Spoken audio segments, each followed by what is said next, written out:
Bharatiya Janata party को आप आदिवासी विरोधी कहते हैं, हमेशा बात आप लोग कहते हैं कि ये आदिवासी विरोधी, आदिवासियों की बात नहीं सुनते। भारत का प्रथम नागरिक राष्ट्रपति, दो राष्ट्रपति भारतीय जनता पार्टी कार्यकाल में बनी।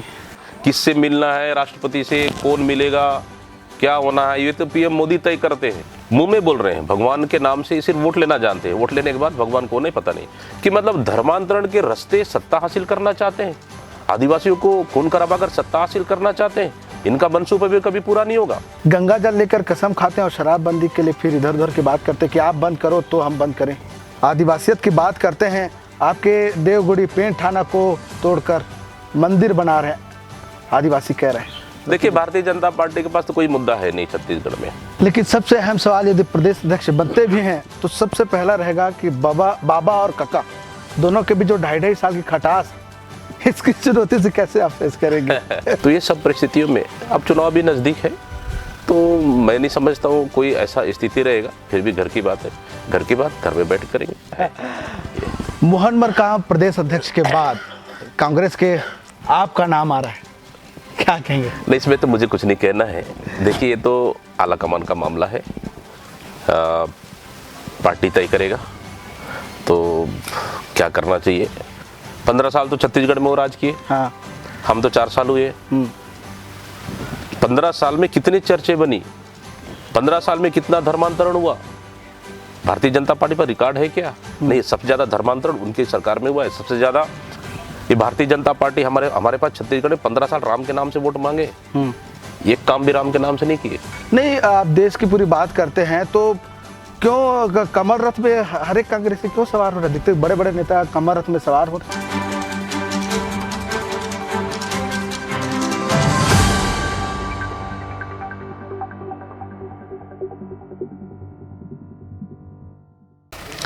नमस्कार, आप देख रहे हैं तीखी चर्चा, जिसमें जनता से जुड़े सवाल अपने जनप्रतिनिधि से करते हैं। इस चर्चा में हमारे साथ बस्तर सांसद दीपक बैज जी मौजूद हैं। उनसे जुड़े सवाल सीधे पूछेंगे उनसे। बैज जी, छत्तीसगढ़ में कांग्रेस की सरकार है, 11 में से 2 सांसद कांग्रेस के हैं। आप युवा हैं, 2018 में विधायक, उसके बाद 2019 सांसद, अभी 2023 चल रहा है। इस तमाम चुनौतियों से कैसे देखते हैं आप इस सबको? देखिए, हम लोग जनप्रतिनिधि, चाहे सरपंच हो, जनपद सदस्य हो या फिर विधायक या सांसद, चुनौती तो बड़ी रहती है हम लोग के पास। जनता की समस्याओं को समाधान करना, क्षेत्र में जाना, लोगों से मिलना और उनसे फेस टू फेस बात करना, फिर उनकी समस्याओं को समाधान करना, चुनौतियाँ हैं जी। और हम लोग यह है कि हर गांव में जाते हैं तो कहीं ना कहीं नई समस्या आती है और इस तरह से बहुत सी चुनौतियां हैं। उन चुनौती को हम लोग स्वीकार कर काम करना, मतलब ये हम लोग का आदत सा हो गया है, आदत सा हो गया है, हर रूटीन का काम हो गया है। मोहन मरकाम प्रदेश अध्यक्ष के बाद कांग्रेस के आपका नाम आ रहा है, क्या कहेंगे? नहीं, इसमें तो मुझे कुछ नहीं कहना है। देखिए, ये तो आला कमान का मामला है, पार्टी तय करेगा तो क्या करना चाहिए। मतलब ये देखिए, पार्टी का सोच है कि हम लोग पास बड़ा मुश्किल से 6 महीने अभी चुनाव बाकी है और इस समय हम लोग संगठन को और बेहतर कर सकें। जो हमारे मुख्यमंत्री भूपेश बघेल जी के नेतृत्व में हमारी कांग्रेस की सरकार चल रही है छत्तीसगढ़ में, 4 साल पूरे हो चुके हैं। उनकी कामों को, उनकी योजनाओं को हम लोग शासन और प्रशासन स्तर पर अच्छे से पहुंचा पा रहे हैं और संगठन स्तर से भी पहुंचा रहे हैं। उसको और बेहतर तरीके से हम संगठन को मजबूत करें, ये बेहतर हम लोग के लिए जरूरी है। तो ये सब चीज़ें, लेकिन अब तो ये है कि उनको आलाकमान को तय करना है। हाँ, लेकिन सबसे अहम सवाल, यदि प्रदेश अध्यक्ष बनते भी हैं तो सबसे पहला रहेगा कि बाबा और काका दोनों के बीच जो 2.5 साल की खटास, इसकी चुनौती से कैसे आप फेस करेंगे? देखिए, अब तो ये घर की बात है। हाँ। घर की बात है तो घर नहीं, काफी बड़ा राजनीतिक मुद्दा बीजेपी सब बना रही थी। देखिए, भारतीय जनता पार्टी के पास तो कोई मुद्दा है नहीं छत्तीसगढ़ में, और वो तो ये है कि हर छोटी चीज को मुद्दा बनाना चाहेगी वो। हाँ। और ये वो पब्लिक के पीछे फेस करना चाहेगी कि कांग्रेस इस तरह से ये कर रही है। मतलब छोटी छोटी चीज को वो एक भ्रम की स्थिति में क्रिएट करना चाहेगी, लेकिन छत्तीसगढ़ की जनता जानती है और हमारे 4 साल में हमारी काम अच्छा हुआ है। तो ये सब परिस्थितियों में अब चुनाव भी नज़दीक है, तो मैं नहीं समझता हूँ कोई ऐसा स्थिति रहेगा। फिर भी घर की बात है, घर की बात घर में बैठ करेंगे। चर्चा तो तीखी होती है, लेकिन हम किसी हो हल्ला के बिना किसी लाग लपेट के सीधे सवाल आपसे पूछते हैं। राहुल गांधी भारत जोड़ो यात्रा शुरू की, काफ़ी लंबी यात्रा थी, लेकिन उसकी खुद की सदस्यता संसद से छूट गई। देखिए, राहुल गांधी जी के भारत जोड़ो यात्रा ऐतिहासिक है। मैं समझता हूँ आज़ादी के बाद से सबसे बड़ी यात्रा है। देखिए, कन्याकुमारी से कश्मीर तक पैदल चलना, ये सोचना ही बहुत बड़ी बात है। और पूरे कांग्रेस के कार्यकर्ता चाहते थे, नेता चाहते थे कि हम लोग एक पैदल यात्रा निकालें, और माननीय राहुल गांधी जी की भी खुद की जिज्ञासा थी। ये संकल्प शिविर हमारा उदयपुर में तय हुआ था। उसी के मापदंड अनुसार कश्मीर से कन्याकुमारी तक लगभग 5 महीने का और 3500 किलोमीटर किसको बोलते हैं, ये बहुत ऐतिहासिक निर्णय है। और इसी पैदल यात्रा के बाद पूरे देश में लगभग कांग्रेस का माहौल कांग्रेस की ओर अभी है, और राहुल गांधी जी को जनता ने हाथों हाथ लिया। इसी वजह से केंद्र सरकार डरी हुई है, नरेंद्र मोदी जी डर गए हैं, और उसी का नतीजा है कि आनन फानन में फैसला आता है गुजरात लोअर कोर्ट का, उसके बाद तुरंत सदस्यता खत्म कर देना, फिर उसका घर खाली करवा देना। मतलब ये क्या तरीका है? ठीक है, सदस्यता खत्म करवाना था तो 1 दिन भी लग सकता था, 2 दिन भी, 3 दिन बाद भी किया जा सकता था। उनके पास तो पावर उनके पास है, सब चीज़ है, नियम कानून सब उनके पास है। लेकिन 24 घंटे के अंदर, मतलब 1 दिन भी नहीं बीता, 24 घंटे भी नहीं हुआ, तुरंत कर देना, ये कौन सी बात है? नंबर 1। नंबर 2, आप घर खाली करा रहे हो। राहुल गांधी जी इंदिरा गांधी जी के पोते हैं, पूर्व प्रधानमंत्री, और पूर्व प्रधानमंत्री स्वर्गीय राजीव गांधी जी के बेटे हैं। आतंकियों के निशाने पे हैं वो, उनको जान का खतरा है, फिर भी आप सुरक्षा की दृष्टि से घर खाली करा देना। क्या आज हमारे पास देश में क्या जो संसद सदस्य नहीं है, राज्यसभा और लोकसभा, उसके अलावा क्या उनको घर नहीं मिली हुई है? क्या दिल्ली में क्या घर नहीं मिले? बहुत सारे ऐसा नेता है, हाँ, घर मिला हुआ है, सुरक्षा की दृष्टि, अन्य कई दृष्टियां होगी। तो इन परिस्थितियों को देखते हुए मानवीयता के आधार पर नरेंद्र मोदी जी और केंद्र सरकार को सोचना चाहिए, लेकिन उनको बदले की भावना से काम करना है। उनको गांधी परिवार उनको पच नहीं रहा है, सिर्फ गाली देने का मकसद, बदले की भावना से काम करने का मकसद। तो इस तरह से बदले की भावना से राजनीति नहीं चलती है। लेकिन जिस तरह से राजनीति चल रही है, ये मैं समझता हूँ कि इसका दिशा गलत है और प्रधानमंत्री की सोच गलत है। आप देख रहे हैं कर्नाटक में जाके अपने गालियां गिन रहे हैं। हमारी नेता प्रियंका गांधी ने कहा, अगर अपनी बात बताना छोड़ के अगर शायद जनता की बात बोलते, आपने क्या काम किया उसको बोलते, तो चुनाव शायद ये अच्छा होता। मतलब खुद की बात, मतलब हर जगह आप रोने का काम नहीं चलेगा, आप देश रोके नहीं चला सकते। देश को आपको दिखाना पड़ेगा, जनता के बीच में जाना पड़ेगा, हमने क्या काम किया। भाई आपके पास तो कर्नाटक में सरकार थी, उस सरकार का काम को आप बोलते, क्यों नहीं बोल रहे हो? वो अपनी बात कर रहे हैं। ये किस दिशा में जा रहा है देश? नहीं, आप देश की पूरी बात करते हैं तो क्यों कमल रथ में हर एक कांग्रेसी क्यों सवार हो रहे? दिखते बड़े बड़े नेता कमल रथ में सवार हो रहे पूरे देश। कहाँ कमल रथ में सवार हो रहे? आप देखिए, नंद कुमार साय ने बीजेपी नेताओं को बोरीबासी खिला दिया, एक मई मजदूर दिवस दिन। अभी तो देखिए, एक समय रहता है राजनीति में, उतार और चढ़ाव दोनों रहता है। कांग्रेस पार्टी ने भी उतार चढ़ाव दोनों देखे हैं। लेकिन हम लोगों ने झूठ बोलकर देश नहीं चलाया। लेकिन भारतीय जनता पार्टी की सरकार, नरेंद्र मोदी ने 100 में 100% झूठ बोलकर चला रहे हैं देश। महंगाई पे बात नहीं करते, बेरोजगारी पे बात नहीं करते। मतलब आप चुनाव में जा रहे हैं तो महंगाई पे बात करना चाहिए, बेरोजगारी पे बात करना चाहिए। क्यों बात नहीं कर रहे हैं आप? लगातार 45 साल का रिकॉर्ड बेरोजगारी, 45 साल का बेरोजगारी रिकॉर्ड ज्यादा हो गया। आप देख लीजिए, है महंगाई चरम पर है। किस ओर ले जा रहे हैं देश को? फिर भी आप अपने गाली की बात करते हैं। मुद्दे की आप बात करते हैं, और राम, आप कहते हैं कि भारतीय जनता पार्टी राम को आधार बनाकर चुनाव जीतती है। कांग्रेस भी तो ही छत्तीसगढ़ में ऐसा कर रही है। देखिए, हम कभी राम के नाम से वोट नहीं मांगे, लेकिन भगवान सबके हैं। भारतीय जनता पार्टी सर्टिफिकेट बांट रही है, हम के राम भक्त हैं, हम राम के अनुयायी हैं, राम हमारा है। हम तो नहीं कह रहे हमारे से सब भगवान हमारे।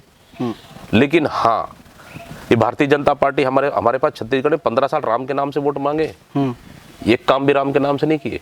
हम लोग राम के नाम से वोट नहीं मांगे।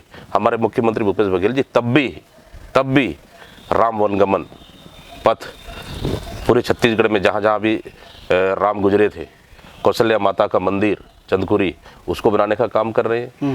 ये लोग गाय का सेवा ये करते हैं, गाय का सेवा तो कभी किए नहीं, गाय गौ माता का नाम लेते हैं। गाय का असली सेवा तो हमारा मुख्यमंत्री भूपेश बघेल जी कर रहे हैं, हमारी सरकार कर रही है।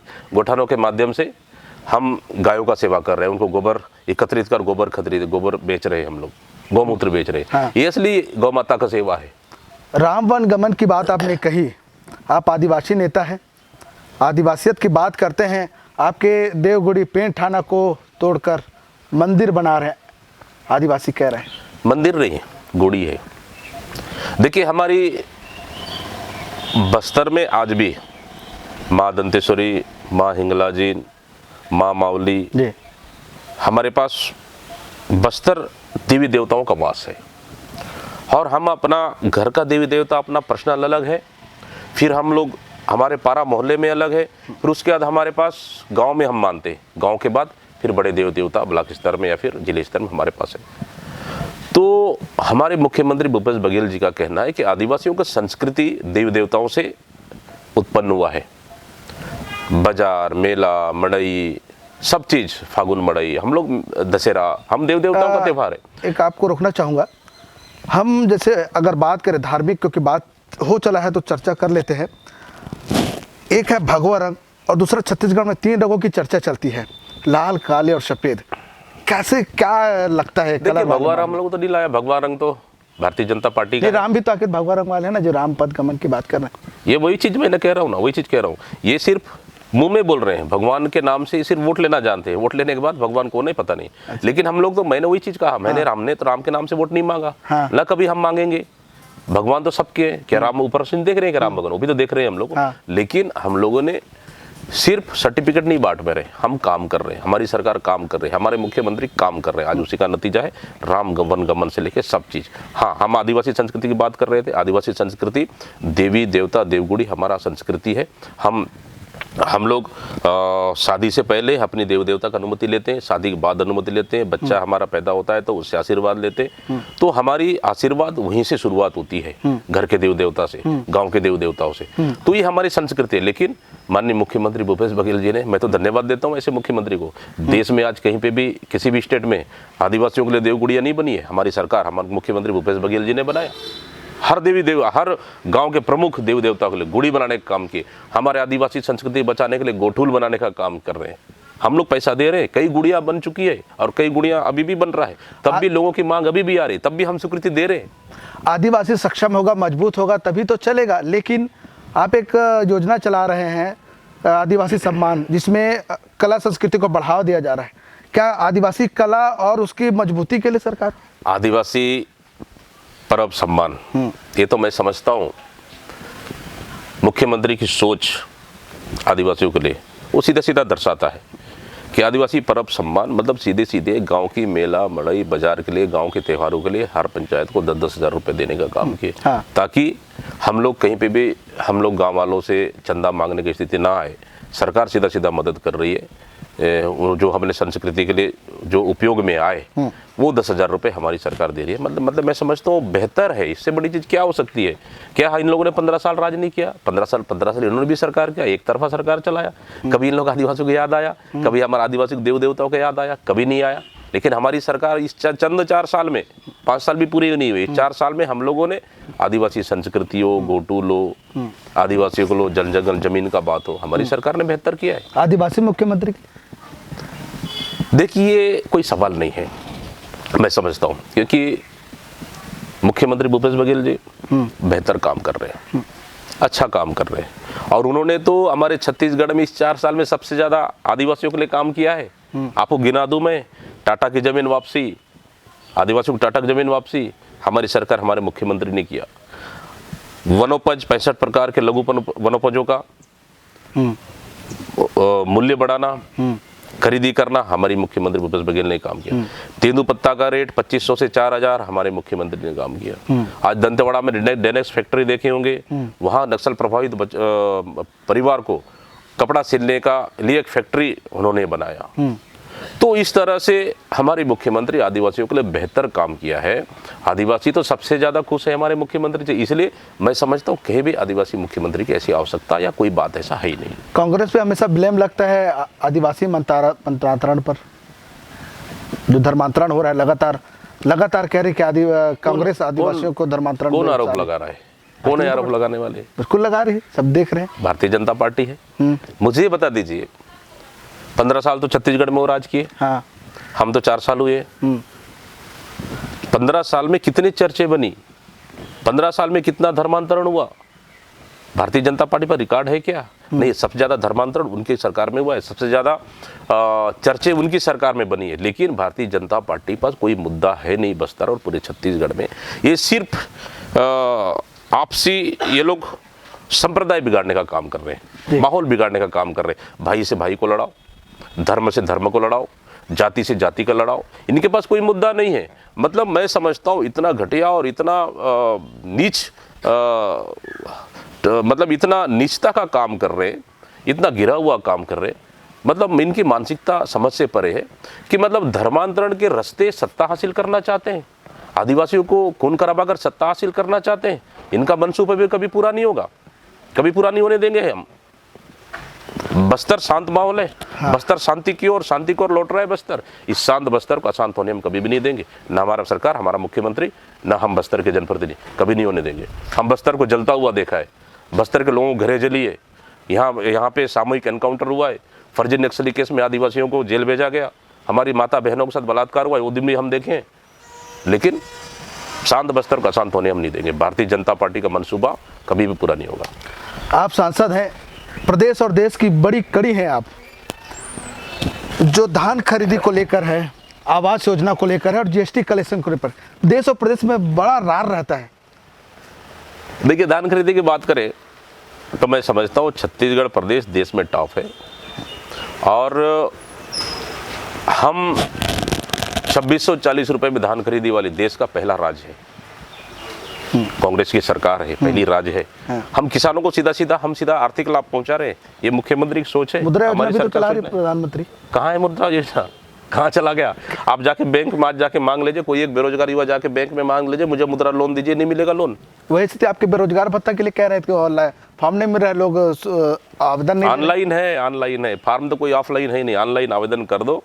65,000 से अधिक, दो तीन दिन पहले मैं माननीय मुख्यमंत्री भूपेश बघेल जी का देख रहा था, 65,000 से अधिक युवाओं को बेरोजगारी भत्ता देने का काम किया। और रही बात जीएसटी, देखिए जीएसटी तो इन्होंने एक बार जीएसटी को विरोध किया, नरेंद्र मोदी जी जब मुख्यमंत्री थे। हाँ। और आज क्या हो रहा है? आज हमारा छत्तीसगढ़ का जीएसटी का पैसा केंद्र सरकार वापस नहीं कर रही है। क्यों? क्योंकि अगर आप हमारी प्रदेश की पैसा को आप वापस नहीं करोगे, जो हमारे करदाता, जो हमारा टैक्स पेयर है, ये जो अपने मेहनत से टैक्स दे रहे हैं, उस टैक्स को वापस नहीं करोगे तो फिर हम बाकी काम कैसे कर पाएंगे? मतलब जानबूझकर रोकने का काम हो रहा है, जानबूझकर प्रदेश सरकार को परेशान करने का काम मोदी सरकार कर रही है। तो इसके लिए हम लगातार, हमारे मुख्यमंत्री पत्र भी लिख रहे हैं, मिल भी रहे हैं, हम लोग भी लोकसभा में उठा रहे हैं। आवास के लिए केवल पत्र ही पत्र जारी हो रहे हैं बस, इसके अलावा नहीं? लोकसभा में कई बार उठाए। जब भी बैठक होता है जीएसटी काउंसिल का, हमारे अधिकारी या फिर हमारे डिपार्टमेंटल मंत्री गए हैं, बात भी रखे हैं वहाँ पे। बस्तर का सबसे बड़ा ज्वलंत मुद्दा है नक्सल समस्या। इसका हल आपके हिसाब से क्या होना चाहिए? देखिए, ये तो किसी छुपा नहीं है।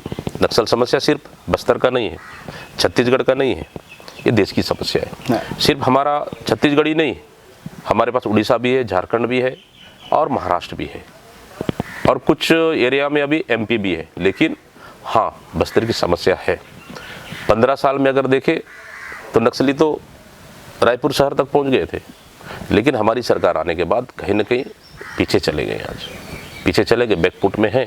एक भी फर्जी एनकाउंटर नहीं हुआ हमारी सरकार में। इस 4 साल में ना फर्जी एनकाउंटर नहीं हुआ। हाँ, एक से, मैं नहीं कहता हूँ 100 में 100 सही है, 1 से 2 क्रॉस फायरिंग में हो सकता है ऐसा चूक, लेकिन सरकार ने उनको भी सहर्ष स्वीकार किया। क्रॉस फायरिंग मारे गए, उनके परिवार को मदद किए। हम लोगों ने कभी नहीं कहा कि ये नक्सली है। जहाँ हमारी सरकार ने टारगेट एंड किलिंग हुआ है नक्सलियों का, ये सच्चाई है। उसी कारण ना आदिवासियों का हम फर्जी नक्सली केस में हमारी सरकार ने अंदर किया, ना फर्जी आदिवासियों को ना फर्जी एनकाउंटर किया, ना जंगल में जाने वाली माता बहनों के साथ हमारी 4 साल में सरकार ने बलात्कार हुआ, ना हम इस तरह से नक्सल के नाम से हम आदिवासियों को प्रताड़ित करने का काम किया है। इसी काम लो हमारी सरकार, मुख्यमंत्री भूपेश बघेल जी बल्कि हमारे आदिवासियों का भरोसा जीता है। इस वजह से आज अंदर एरिया जाएंगे, सड़कें भी बनी, बिजली भी पहुंचा, पानी भी पहुंचा, स्कूल भी पहुंचा, अस्पताल भी पहुंचा। तो लोगों का भरोसा हमारे मुख्यमंत्री भूपेश बघेल और कांग्रेस की सरकार पे बड़ा है। इसी के नतीजा आज कहीं ना कहीं बैकफुट पर है।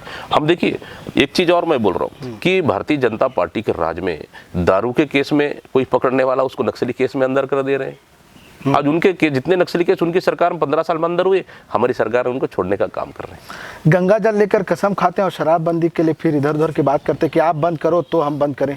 फिर आपको बैठाने का मतलब क्या है? कोई इशू नहीं है शराबबंदी। ये तो देखिए अब गुजरात में शराब बंद हुआ कि नहीं बिक रहा है क्या? ठेला में शराब बिक रहा है। बिहार में शराब बंद हुआ, ठेला में शराब बिक रहा है, खुलेआम रोड में बिक रहा है। देखिए शराब बंद करने का वो कोई बड़ी बात नहीं, शराब बंद करने सरकार कल कर देगी, लेकिन क्या शराब बंद करने के बाद क्या शराब नहीं बिकेगी? हमारी तो उड़ीसा, आंध्रा, तेलंगाना, महाराष्ट्र सब राज्यों से जुड़ा हुआ सटा हुआ सीमा है। मतलब ऑनलाइन भेजेंगे घर तक शराब आप? नहीं, देखिए इसमें सरकार ने अध्ययन दल गठित किया है। अध्ययन दल जहाँ भी जा रहे हैं, जहाँ जिस राज्यों में शराबबंदी है उस राज्यों का अध्ययन कर रहे हैं। अध्ययन करने के बाद जो भी रिपोर्ट आएगा, सकारात्मक रिपोर्ट आएगा, सरकार निर्णय लेगी उस पर। और 4 सालों से कमेटी बनी हुई? देखिए वैसे रमन सिंह तो 15 साल से कमेटी बनाई है, 15 साल से कमेटी बना है। मतलब इससे जनता पिसा रही है ना। आप भाजपा को 15 साल बोल रहे हो, आपको 4 साल बोल रहे हैं। देखिए निश्चित रूप से कमेटी हर पहलू पे अध्ययन कर रही है, हर पहलू पे अध्ययन कर रही है, लगातार अध्ययन कर रही है। जब कमेटी की रिपोर्ट आएगा सरकार निर्णय लेगी। भारतीय जनता पार्टी को आप आदिवासी विरोधी कहते हैं, हमेशा बात आप लोग कहते हैं कि ये आदिवासी विरोधी, आदिवासियों की बात नहीं सुनते। भारत का प्रथम नागरिक राष्ट्रपति, 2 राष्ट्रपति भारतीय जनता पार्टी कार्यकाल में बनी। तो राष्ट्रपति ठीक है, स्वागत करते हैं हम, लेकिन राष्ट्रपति एक उतनी आदिवासी की पहुंच वहां तक तो हो गई ना आखिर भारतीय जनता पार्टी। कौन आदिवासी जाके मिल रहा है? कौन आदिवासी जाके मिल रहा है अभी तक राष्ट्रपति से? राष्ट्रपति अभी मलिक का, आप वो शायद हमारा पूर्व राज्यपाल मलिक जी का बयान सुने होंगे। सब तो आदेश यहाँ से होता है, किससे मिलना है राष्ट्रपति से, कौन मिलेगा, क्या होना है, ये तो पीएम मोदी तय करते हैं। ये मैं नहीं, ये पूर्व राज्यपाल मलिक जी कह रहे हैं। वो भारतीय जनता पार्टी के नेता थे पहले, वो कह रहे हैं। मुझे बता दिए, ठीक है, हमारा सौभाग्य है, अच्छा है, देश के लिए अच्छा है, कोई दिक्कत नहीं है। हाँ। आदिवासी राष्ट्रपति मिला, लेकिन कौन आदिवासी अभी तक मुलाकात हुआ है राष्ट्रपति से? क्या फायदा हुआ है बस्तर को उनके बनने से? भारतीय जनता पार्टी इसलिए आदिवासी विरोधी है कि भारतीय जनता पार्टी की सरकार ने हमारा आदिवासियों का 300 घर जले हैं ताड़मेटला में, फर्जी एनकाउंटर हुए आदिवासियों का, हमारी आदिवासी माता बहनों के साथ अनाचार हुआ है, हमारे आदिवासियों को फर्जी नस्ली केस में अंदर किया गया है, टाटा के हमारे आदिवासियों की जमीन को छीनने का काम किया है। इसलिए हम आदिवासी विरोधी कहते हैं। जमीन छीनने के बाद की एक सवाल मेरे जहन में बार बार घूम रहा है। बार बार आप लोग अडानी अडानी कहते हैं। हसदेव को अडानी दे दिए, अडानी को दे दिए हसदेव को कोयला के लिए। हसदेव प्रकट रहे। ये कौन निर्णय करता है? केंद्र सरकार का है। माइनिंग किसके अंदर है? केंद्र सरकार का है। कोयला किसके अंदर है? केंद्र सरकार का है। वो निर्णय करती है। हमारा आप देखें नंदराज पहाड़, यहाँ अडानी को फर्जी ग्राम सभा कर उनको दिया गया था। किसी कार्यकाल में था? रमन सिंह कार्यकाल में था। लेकिन वहाँ की जनता ने आवाज़ उठाया, फर्जी ग्राम सभा हुई है, ये नंदराज पहाड़ हम बिकने नहीं देंगे, अडानी को नहीं देंगे। फर्जी ग्राम सभा हुआ, फर्जी ग्राम सभा की जांच कराओ। हमारी सरकार ने जांच कराई और ग्राम सभा फर्जी था, हमारी सरकार ने निरस्त किया है, उनका लीज को ही निरस्त कैंसिल कर दिया है। तो ये तो केंद्र सरकार निर्णय है। माइनिंग, रेलवे, एयरपोर्ट, कोल, ये तो केंद्र सरकार के अंदर है। देने का तो उनको है, हम कहाँ दे रहे हैं उनको। बैद जी, आखिरी सवाल, बस्तर के 12 के 12 कांग्रेस के हैं। 2023 और 24 के लिए क्या तैयारियां? तैयारी तो हम लोग जबरदस्त है। हम लोग तो जब से सरकार बनी तब से तैयारी कर रहे हैं। 12 सीट हमारे, आने वाला समय में 12 सीट हम जीतेंगे। देखिए भारतीय जनता पार्टी पर कोई मुद्दा नहीं है इन्होंने 15 साल सरकार चलाया, आदिवासियों के लिए कोई भला नहीं किया, क्षेत्र के लिए कोई भला नहीं किया, लेकिन हमारी सरकार गांव में चुन चुन कर काम कर रही है। निश्चित रूप से हम जनता के पास जाएंगे, आशीर्वाद मांगेंगे, और भारतीय जनता पार्टी मैं समझता हूँ कि जनता के पास जाने की स्थिति में भी नहीं है, स्थिति में नहीं है जनता के पास। किस मुँह से जाएगी? 15 साल काम करने के बाद कोई काम हुआ नहीं, किस मुँह से जाएगी? तो हमें कहीं भी कोई शक नहीं है, हमारी चुनाव तो जब से सरकार बनी तब से मुख्यमंत्री भूपेश बघेल जी लगातार हर क्षेत्रों में दौरा कर रहे हैं, भेंट मुलाकात कर रहे हैं, एक एक विधानसभा में जा कर सो रहे हैं, गांव में जाके सो रहे हैं, वो कार्यकर्ताओं से मिल रहे हैं, लोगों से मिल रहे हैं, कार्यकर्ता जो मांगे स्कूल, बिजली, पानी, कॉलेज, स्वास्थ्य सब तुरंत दे रहे हैं वहाँ, और 1-2 महीने के अंदर काम भी हो रहा है। इससे बड़ी सच चीज़ मैं तो समझता हूँ छत्तीसगढ़ में, और हम लोग सौभाग्यशाली हैं, छत्तीसगढ़ की जनता सौभाग्यशाली है कि 15 साल बाद हमारा सरकार बनाया और माननीय मुख्यमंत्री भूपेश बघेल जी जैसे उनके हाथों में कमान आया, उसी का नतीजा है छत्तीसगढ़ पूरा बदल रहा है। आज छत्तीसगढ़ हर मामले में नंबर 1 है। क्या भारतीय जनता पार्टी के पास क्या सीएम नहीं है? गुजरात में उनकी सरकार है, MP में उनकी सरकार है, हरियाणा में उनकी सरकार है, क्यों नंबर 1 नहीं है?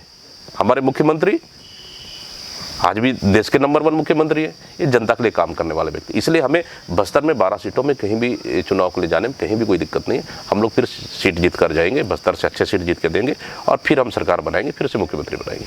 दीपक बैज जी, आपका बहुत धन्यवाद जो आपने अपना कीमती समय दिया। बैज जी का कहना है कि 2023 कांग्रेस की सरकार बनेगी, पूरी आशा और विश्वास के साथ काम कर रहे हैं।